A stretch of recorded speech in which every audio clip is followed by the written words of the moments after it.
ज्ञान दीप। ज्ञान में रोशनी और तपन के संग शीतलता भी होती है। ज्ञान में फूलों सी सुगंध के संग संगीत सी मधुरता भी होती है। फूलों की सुगंध पवन के संग पवन की दिशा में ही बहती है। ज्ञान की सुगंध और मधुरता हर दिशा में रहती है। ज्ञान की रोशनी दुनिया में समभाव सभी से रखती है। दीप की हो या सितारों की, रोशनी भेदभाव नहीं करती है। सितारे जो चमकें नज़र में किसी के, सितारों की चमक दुनिया को भाती है। किसी को सितारों की चमक देखकर आरती का दीपक बुझाने की होती है। आरती के दीप की अहमियत सूर्योदय पर भी कम नहीं होती है। ज्ञान के दीप की अहमियत ज्ञानोदय पर और बढ़ जाती है। एक म्यान में दो तलवार रखने की शायद व्यवस्था हो सकती है।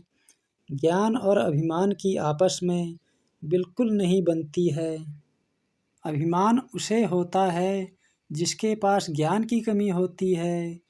ज्ञान जिसे होता है उसके पास अभिमान की कमी हो जाती है। दीप जले है दुनिया कहती है, लेकिन रोगन संग बाती जलती है। दुनिया की बातों में ना आना, दुनिया तो कुछ भी कहती है। दीप जलता है कहने में कोई बुराई तो नहीं लगती है। रोगन बाती के योगदान को भी समझने की ज़रूरत लगती है। संतान की प्रशंसा करने में भी बुराई तो नहीं लगती है। माता पिता के योगदान को भी समझने की ज़रूरत लगती है। दुनिया जितना ध्यान अपनी संतान के हित का रखती है, दुनिया उतना ध्यान माता पिता के हित का क्यों नहीं रख पाती है। दुनिया कहती तो कुछ और है, कुछ और ही करती है। दुनिया ज्ञान तो देती है पर उस ज्ञान पर गौर नहीं करती है। दीप अनेक जलाएं तो दीप तले भी रोशनी हो सकती है।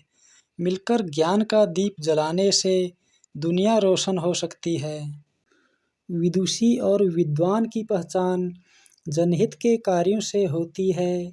कहने को तो पढ़ाई लिखाई भ्रष्टाचारियों ने भी की होती है।